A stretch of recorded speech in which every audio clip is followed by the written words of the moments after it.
Good morning students. நாம் இன்றைக்கி உயிரியல் பகுதியில் அலகு 19 விலங்குகளின் இயக்கம் பாடத்தில் எலும்புக்கூட்டின் பாகங்கள் பார்க்குறோம்.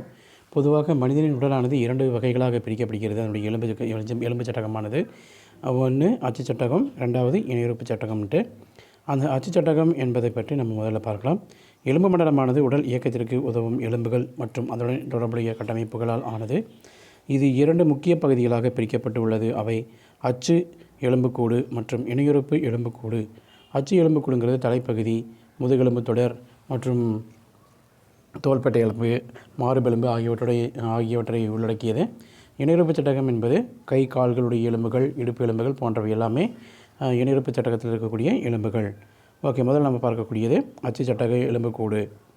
மனித உடலின் அச்சு அல்லது மையக்கோட்டில் அமைந்துள்ள எலும்புகளை அச்சு எலும்புக்கூடு கொண்டுள்ளது. அச்சு எலும்புக்கூட்டில் மண்டை ஓடு, முகை எலும்புகள், ஸ்டெர்னம், மார்பக எலும்பு, விலா எலும்புகள் மற்றும் முதுகெலும்பு தொடர் ஆகியவை உள்ளன. இவையெல்லாம் சேர்ந்து தான் அச்சு சட்டகம் என்று அழைக்கப்படுகிறது. அச்சு எலும்புக்கூடு என்று சொல்லி அழைக்கப்படுகிறது. முதல்ல நம்ம பார்க்க போகிறது மண்டை ஓடு. மண்டை ஓடு என்பது 8 எலும்புகளால் இணைக்கப்பட்டுள்ள ஒரு அசையா மூட்டுகளால் இணைக்கப்பட்டுள்ள ஒரு எலும்புகள் தான் மண்டை ஓடு என்பது. மண்டை ஓடு ஒரு சிறிய எலும்புகளால் ஆன கடினமான அமைப்பு ஆகும். இது 22 எலும்புகளால் ஆனது. இதில் 8 எலும்புகள் ஒன்றாக இணைவதால் இது கிரேனியம் உருவாகிறது, அதாவது தலை உருவாகிறது. மேலும் 14 எலும்புகள் இணைந்து முகத்தை உருவாக்குகின்றன. இந்த 14 எலும்புகளில் அசையும் மூட்டு கொண்ட ஒரே ஒரு எலும்பு எதுன்னா நம்முடைய வாய்ப்பகுதியில் இருக்கக்கூடிய இந்த கீழ்த்தாடை எலும்புகள் தான். இந்த நகரக்கூடிய மூட்டு தசைகள் மற்றும் தசை நார்களால் தாங்கப்படுகிறது. முதுகெலும்பின் மேற்புறத்தில் வைக்கப்பட்டுள்ள மண்டை ஓடு மேலும் கீழும் மற்றும் பக்கவாட்டிலும் நகர்த்தலாம். இப்போது நம்ம மண்டையோட அமைப்புடைய பார்க்குறோம். மேலே இருக்கக்கூடிய அந்த மண்டை கிரேனியம் என்று சொல்லக்கூடிய தலைப்பகுதியானது 8 அசையா மூட்டுகளால் இணைக்கப்பட்டுள்ள எலும்புகளால் ஆனது. இதில் அதுக்கடுத்து மீதி இருக்கக்கூடிய 14 எலும்புகள், முகை எலும்புகள் மற்றும் தாடை எலும்புகள் ஆகியெல்லாம் சேர்த்து இருக்குது. நம்ம உடம்பில் இருக்கக்கூடிய தலைப்பகுதியில் இருக்கக்கூடிய அசையக்கூடிய ஒரே ஒரு எலும்பு எதுன்னா கீழ்த்தாடை எலும்புகள் தான். ஓகே, அடுத்து ரெண்டாவது நம்ம பார்க்க போகிறது முள்ளெலும்பு தொடர். முள்ளெலும்பு தொடர் என்பது கழுத்து பகுதியில் ஹயாய்டு எலும்பு குழியினுடைய அந்த பகுதியிலிருந்து உருவாகி இடுப்பு வளையத்தினுடைய முடிவு வரை இருக்கக்கூடிய அந்த எலும்பு தொடர் தான், நீண்ட எலும்பு தொடர் தான் முள்ளெலும்பு தொடர் என்பது. உடலின் பின்புறத்தில் நீண்டிருக்கும் முள்ளெலும்பு தொடர் முதுகுத்தண்டு அல்லது முதுகெலும்பு என்று அழைக்கப்படுகிறது. உடலின் மேல் பகுதியினை தாங்குகின்ற தண்டு பகுதியாக இது உள்ளது. இப்போ உடலினுடைய மேல் பகுதினா தலைப்பகுதி இருக்கு இல்லையா, தலைப்பகுதியை தாங்கக்கூடிய ஒரு பகுதியாகத்தான் இந்த முள்ளெலும்பு தொடர் காணப்படுகின்றன. இந்த முள்ளெலும்பு தொடர் முதுகு எலும்புகள் எனப்படும் தனிப்பட்ட எலும்புகளால் ஆனது. முள்ளெலும்பு தொடரில் 7 கழுத்து எலும்புகள், 12 மார்பு எலும்புகள், 5 இடுப்பு எலும்புகள், 5 திருகு எலும்புகள் மற்றும் 3 வால் எலும்புகள் அடங்கியுள்ளன. முதுகெலும்பு தொடர் மண்டை ஓட்டின் அடிப்பகுதியிலிருந்து இடுப்பு எலும்பு வரை சென்று ஒரு குழாய் போன்ற அமைப்பை உருவாக்குகிறது. இந்த குழாயின் உள்ளே முதுகுத்தண்டு செல்கிறது. முள்ளெலும்புகள் வழுக்கு மூட்டுகளால் இணைக்கப்பட்டுள்ளன. இவை உடலை முன்னும் பின்னும் மற்றும் பக்கவாட்டிலும் வளைக்க உதவுகிறது.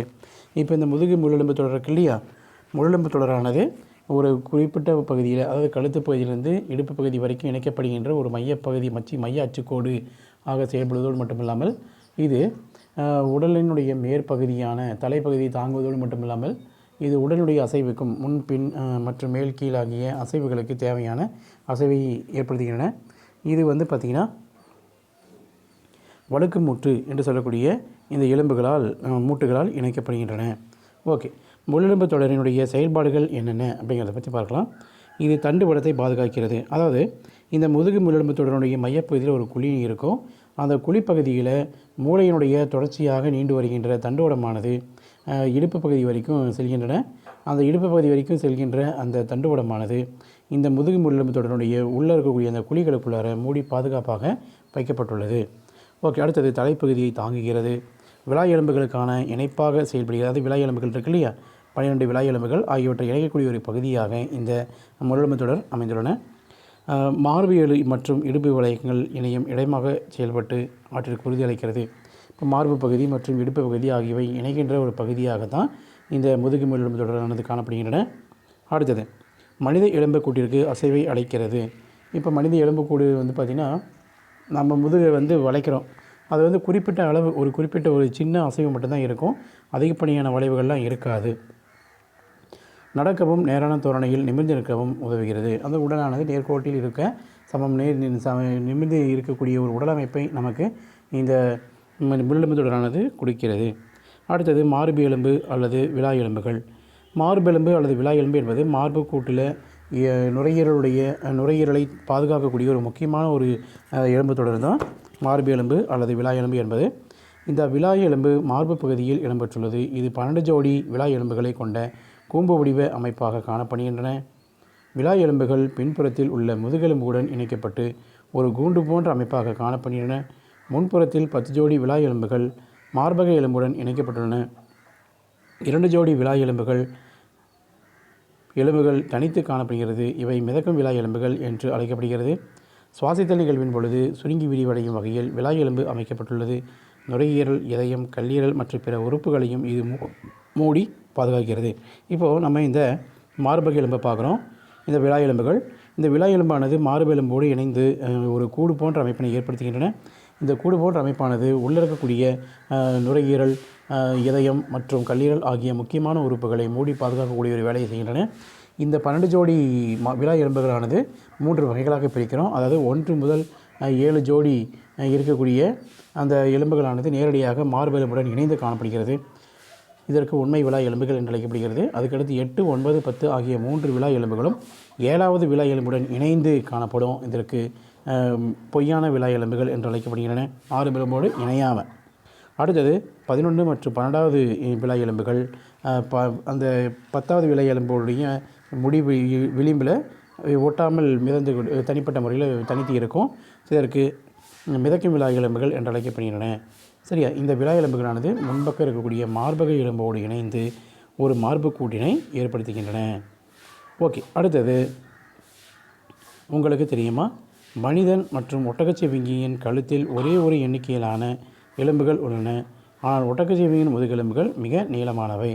இப்போது இந்த முதுகெலும்பு கழுத்து பகுதியில் இருக்கக்கூடிய எல்லா எலும்புகளுமே அதனுடைய எண்ணிக்கை ஒரே மாதிரி இருந்தால் கூட, ஆனால் இந்த ஒட்டகச்சிவிங்கினுடைய உடலானது மிக நீண்டு இருக்கிறது. அப்போது அதனுடைய எலும்புகளினுடைய அகலம், நீளம் எல்லாமே பெரியதாக இருக்கும். ஆனால் எண்ணிக்கை மட்டுமே ஒரே அளவில் தான் இருக்குது, மனிதர்களுக்கும் ஒட்டகச்சிவிங்கும். அடுத்தது இணையுறுப்பு எலும்புக்கூடு, அதை இணையுறுப்பு சட்டகம் சொல்லுவாங்க. இந்த இணையுறுப்பு சட்டகமானது நம்முடைய உடலில் இருக்கக்கூடிய கை, கால்கள், அதுக்கடுத்து தோள்பட்டை மற்றும் இடுப்பு எலும்புகள் போன்றவை எல்லாமே இந்த இணையுறுப்பு சட்டகத்தில் வரக்கூடிய எலும்பு மண்டலங்களாக இருக்கின்றன. இணையுறுப்பு எலும்புக்கூடு உடலின் இணையுறுப்புகளில் உள்ள எலும்புகளை இணையுறுப்புகள் அச்சை எலும்புகள் கூட்டுடன் இணைக்கும் அமைப்பில் உள்ள எலும்புகளையும் கொண்டுள்ளது. இணையுறுப்பு எலும்புக்கூடு பொதுவாக தோள்பட்டை எலும்பு, கை, மணிக்கட்டு, மேற்கை எலும்புகள், இடுப்பு, கால், கணுக்கால் மற்றும் பாத எலும்புகள் ஆகியவற்றை கொண்டுள்ளது.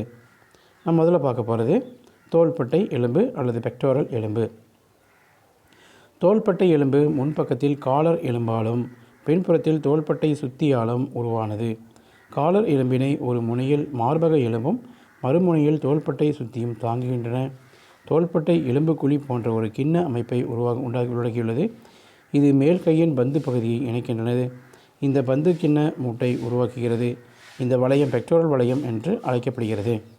ஓகே, இப்போ தோள்பட்டை இருக்கிற இந்த கிளாவிக்கல் என்று சொல்லக்கூடிய இந்த காரை எலும்பானது மேற்பகுதியில் இருந்து ஒரு 2 பக்கமும் என்ன பண்ணிங்கன்னா ஒரு குழி போன்ற அமைப்பை ஏற்படுத்துகின்றன. இந்த குழி போன்ற அமைப்புகளில் தான் மேற்கை எலும்புகளானது இணையக்கூடிய ஒரு பந்து முனை போன்ற அமைப்புகளை ஏற்படுத்துகிறது. இந்த பந்து முனை போன்ற அந்த குழி போன்ற அந்த பகுதியில் இணைக்கின்ற அந்த மூட்டுக்கு பேர் தான் பந்து கிண்ண மூட்டு என்று அழைக்கப்படுகிறது. இந்த தோள்பட்டை எலும்பு மற்றும் பெக்டோரல் எலும்புகளுக்கு என்ன சொல்கிறோம்னா தோள்பட்டை வளையம் அல்லது பெக்டோரல் வளையம் என்றும் நாம் அழைக்கிறோம்.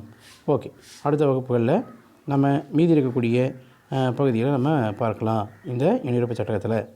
ஓகே, நன்றி.